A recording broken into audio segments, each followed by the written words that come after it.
Assalamualaikum. Welcome to The Huddle. My name is Sabera Hussein, and here we have Latifa. Assalamualaikum, everyone. Welcome. And this is one of our LnS productions. And so today we'll talk a little bit about who we are and what we do.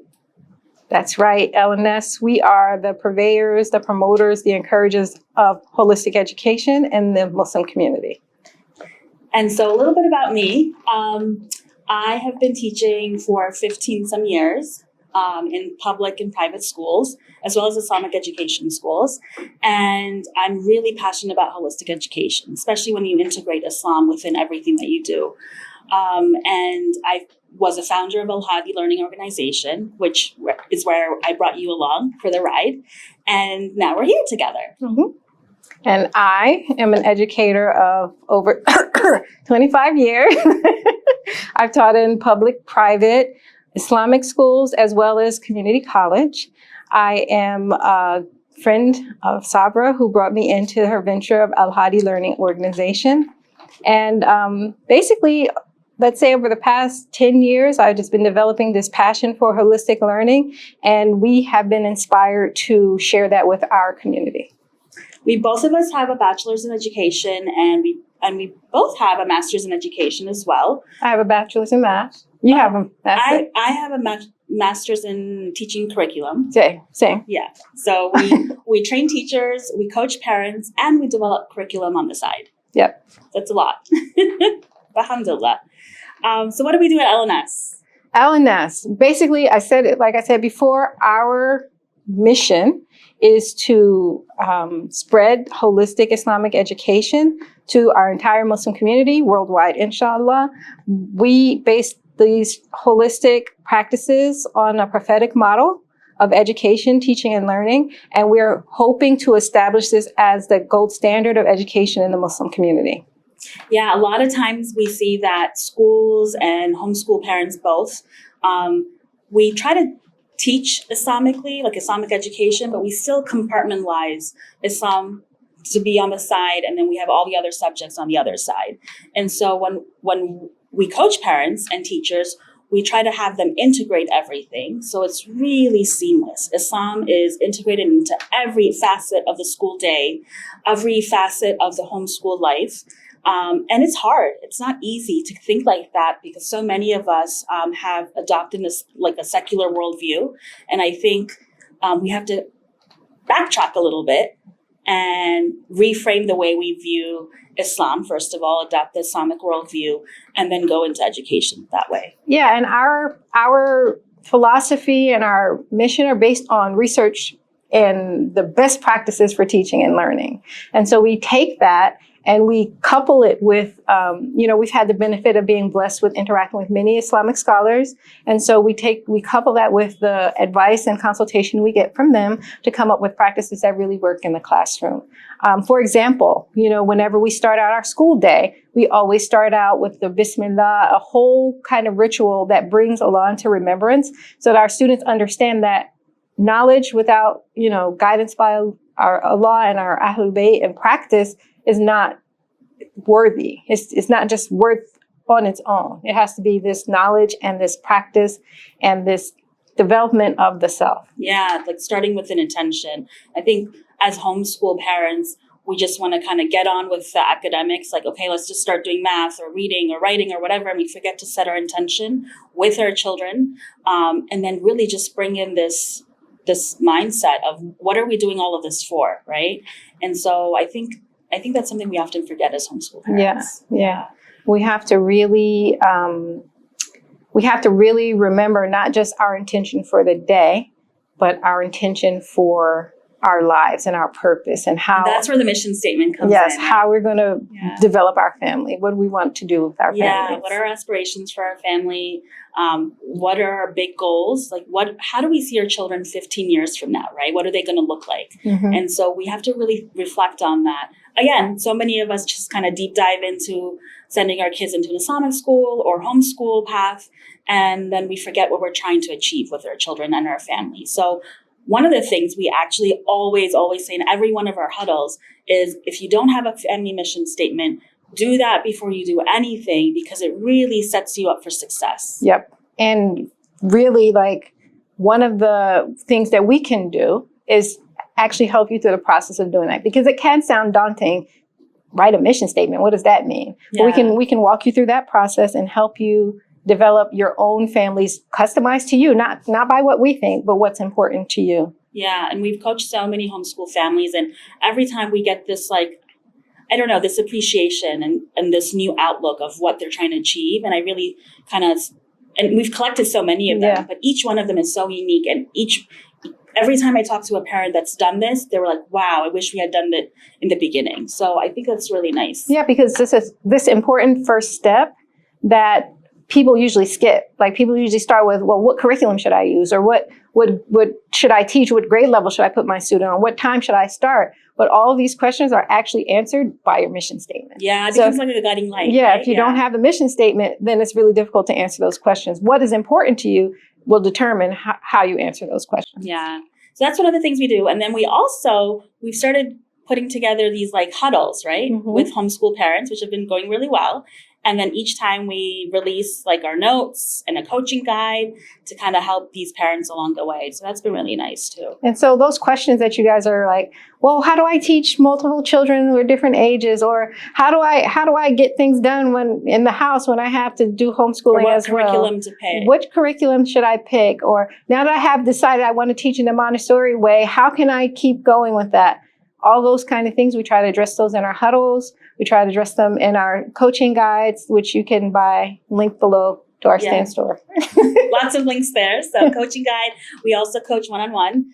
So sometimes you'll find that you have a very unique circumstance with your family or the decision you need to make for your children. So we do one-on-one coaching, which I really highly suggest for homeschool families who are starting their journey for homeschooling, because I feel like you need the right mindset to really be successful at the first year. The first year is always the hardest, I feel, with homeschool.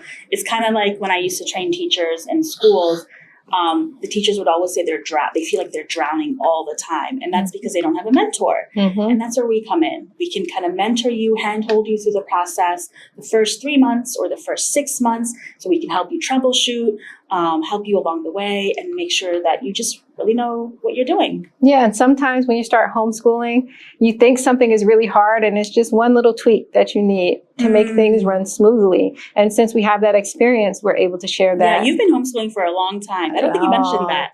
Yeah, I've been homeschooling 21 years now. Yeah. Yeah. And coached a lot of families. Yeah. Been through a lot of co-ops. And we've started multiple co-ops around the nation, helped people start co-ops as well. Homeschooling is my cup of tea. Yeah, so I just started homeschooling. So homeschooling is kind of new. So I do rely and lean on Latifa.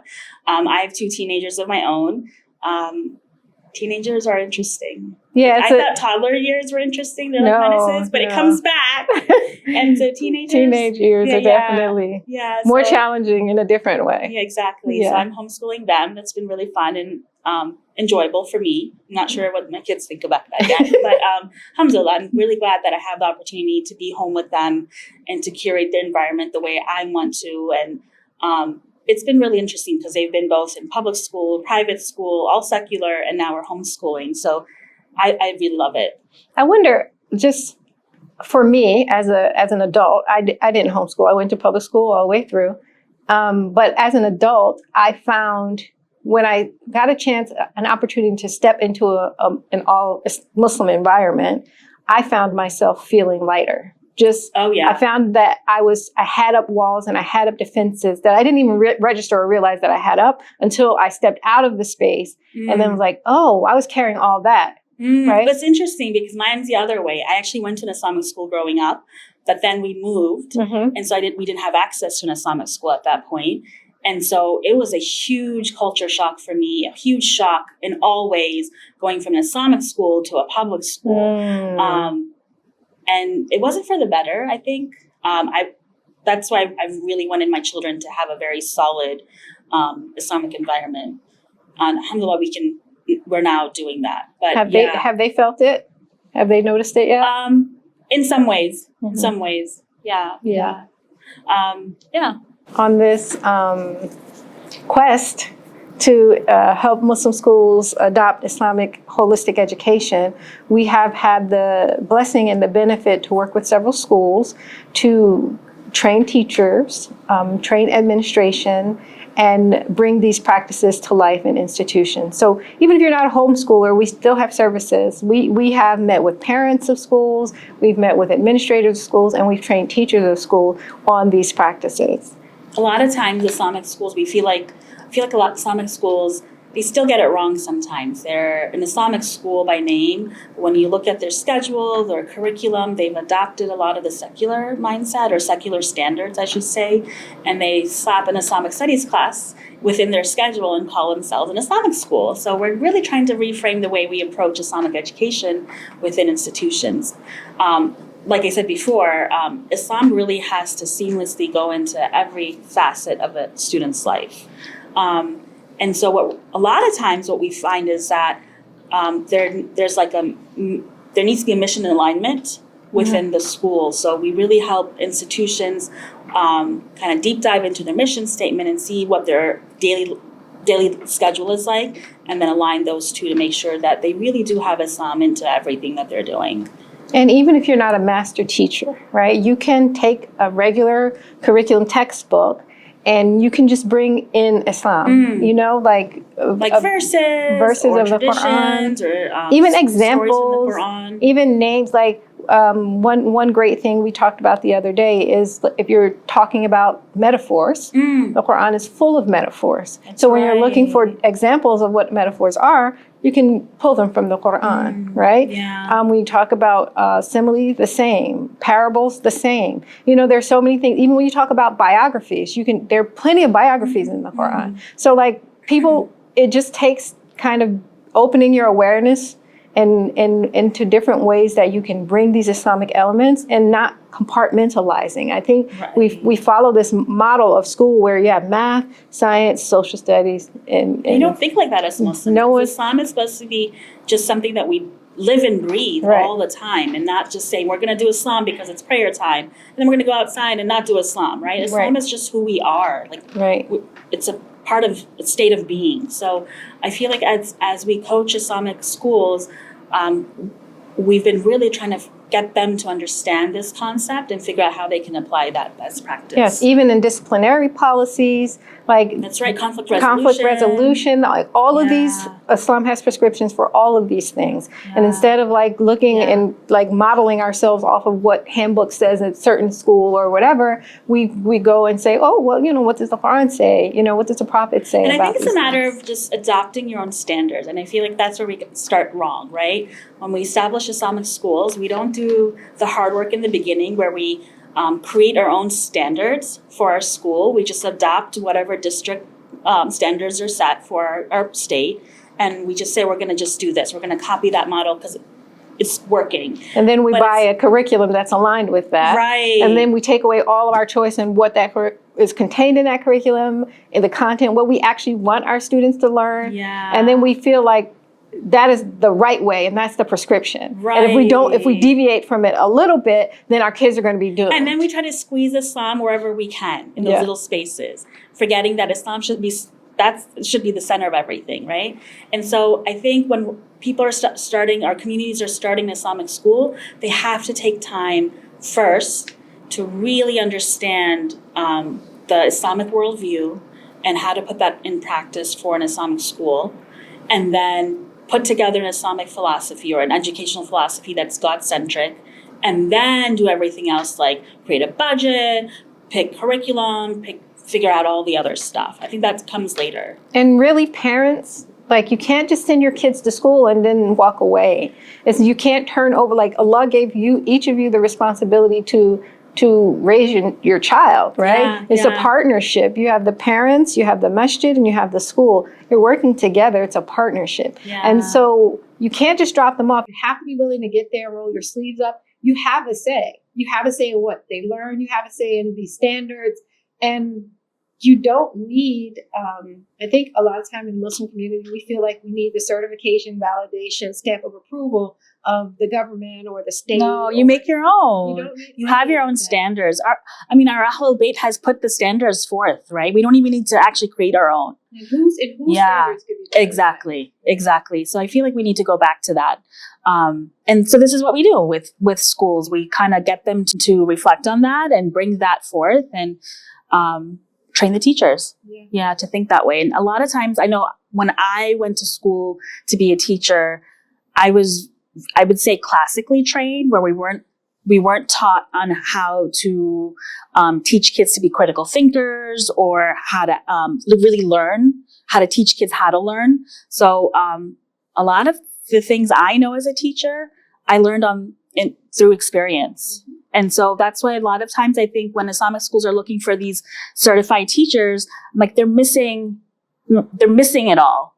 Right? You want to look, when you're kind of looking at teachers or even homeschool parents and trying to figure out, well, how do I teach children? It's not about what they were learned at college or graduate school when it comes to education. It's really about the standards and what you think is important when it comes to education, what you want to instill in the children. Yeah. You mentioned, like, I know parents a lot of time, homeschool parents a lot of time struggle with this. Am I doing the right thing? Or am I doing enough? My child going to be successful? Are they on par with their counterparts in public school? And it's really a tempting comparison to make, but it's really just apples and oranges. Yeah. And we really have to pull ourselves off that ledge, because you can get yourself really stressed and really tied up in knots. And honestly, what's happening in public school today are not reflective of the best practices of teaching and learning. So even the comparison is a poor comparison. That's if you true. want to compare your children to other students, why are you comparing them to students in a place that's not doing what's best? That's right. Yeah. So I feel like in some ways, in that way, Islamic schools and homeschool environments, they have a leg up when it comes to nurturing their children with these skills and aptitude and content knowledge, because they can do it. I mean, they can just do it better because they have more autonomy. Yeah. They're not trying to pull a train, right? And they just set their own standards, find the curriculum that works for their child, their household, or their Islamic institution, and then run with it. Yeah, and just remember, when you're assessing your Muslim school, if it's good, or you're assessing your homeschool, you're trying to figure out if it's good. Public schools tend to do a broad survey of a lot of topics. And it makes you think that you have to do that in order for your children to be competent. Yeah. But if you really, really think about it, and you think back to the second grade, or you don't remember anything that you did in second grade. Nothing. But you do remember how your teacher was, if she was kind to you, whether you got picked on by your friends. So it's the connection and the relationships that matter, not really the content knowledge. Yeah. And believe me, there's much more opportunities for that connection and much more opportunities for those experiences when you do a deep dive into a topic rather than doing a broad survey. Yeah. So I think a lot of times in Muslim communities, I feel like we focus so much on the content knowledge, the information, which is really on the bottom of the totem pole, remember and recall kind of a thing. And we have to start moving up the totem pole where we're actually getting kids to evaluate, to judge, to debate, to create, to produce, to analyze. And those are the higher order thinking skills that we really want to nurture in our kids, to really have them be the leaders of the next century. Along with the kindness and the compassion and the thoughtfulness and all of these character, developing characters, bringing from the models of our Ahlul Bayt and really, really bolster them. They have these high order thinking skills and these manners that are impeccable. And then they have life skills and soft skills, and they enter the world as full, whole human beings with purpose. Right.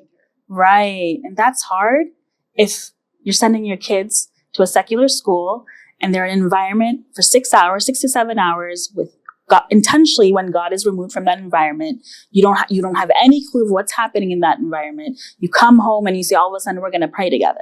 Right? It becomes really difficult because for 6-7 hours, they get split personality. Yeah, exactly. This way at school and this way at home. Right. This way at the masjid. And then eventually they're going to choose. They're going to choose. And, what's the likelihood of them choosing the Islamic path. Yeah. Right. Yeah. So one thing is really important when we talk about education is to remember that education is an invitation. We're inviting students based on the social and relationship we have with them, that we've built with them. We're inviting them to join us on this journey of seeking out truth and also opening up like our potential, the possibilities that we have, right? Oftentimes in our country, the goals for education are like to attain something else, to figure out how to get more money, to get a grade, right?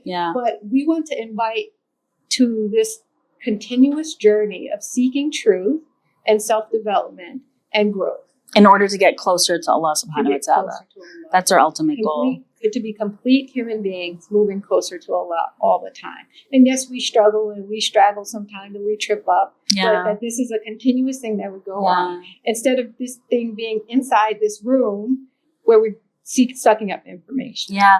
Shahid Mutahari in his book, Education, I think it's called Education and Training in Islam. He actually talks about this concept where, sometimes we look at education or school as when we have this pail and we're just trying to fill a child's head with facts and information, right? And then he says, in actuality, in Islam, our prophets and our imams have said education and schooling is when you're just igniting these sparks, right? Where you're just kind of opening up their eyes and their minds and their hearts to the truth. And so we have to remember that, because when we kind of fill our kids' minds with these random trivial facts, like, what is it all for? And so we forget that. We're so we need to kind of hit these benchmarks and these milestones in the curriculum and make sure we finish up the curriculum by the end of the school year. And we're like, wait a minute, why? Exactly. And we think that filling these facts and knowing these things, they're so great. When Prophet Sallallahu Alaihi Wasallam, he says, knowledge is not acquired through extensive learning. Rather, it is the light that God sends in the heart of whomever he wishes to guide. Right? So it's not even about how much we pour in or how much we it's like, if we have a pure heart, Allah will give us the knowledge we need. Yeah. We don't have it's just trusting in him. I feel like the tawakkul, right? It needs to be there. And giving our children or whomever, our students, giving them the tools and the guides to help them trust in Allah. Yeah. And it's about curating an environment where they have the opportunity to do that, because a lot of times I see in schools where they don't have the flexibility or the opportunities to grow in themselves. And it's just a matter of completing the worksheets or the textbooks. And then that's it. You can't even put the knowledge into action. Right. So you have to create an environment when your kids learn stuff and they just learn it and then they do nothing with it. It kind of goes out the window. But if you give them the opportunity to learn something and then with the knowledge, do something and contribute and present and put it into practice, then not only does that give them something relevant to do with the knowledge, it also gives them a pattern for living, where whenever they acquire new knowledge and find something beneficial, that they put that thing into practice. That's right.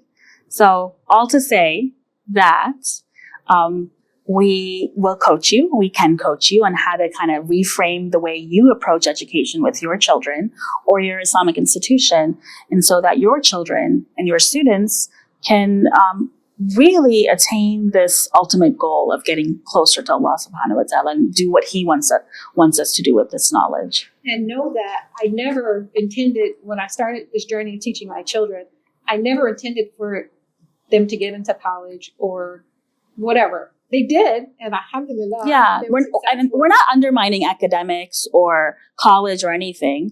It's just a matter of... Sorry. It's so now you can speak. Okay. I'm like, what happened? We'll have to cut that out.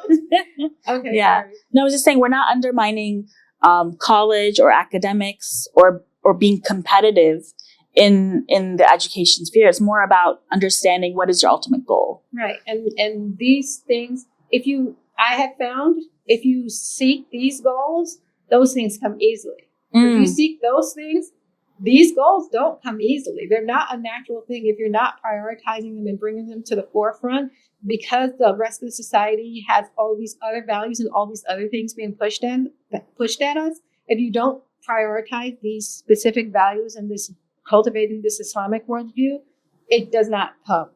Yeah. It does not Yeah. come on its own. So that's what we're doing. Yeah. That's So we welcome you to join our journey. We'll post our links for our Instagram and our website and our coaching guides below.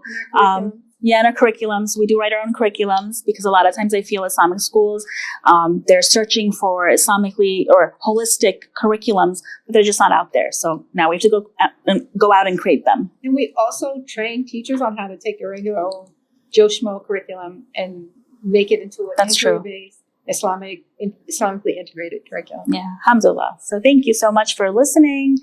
We hope you tune in to our next huddle and just follow us. Yes, follow us on Instagram.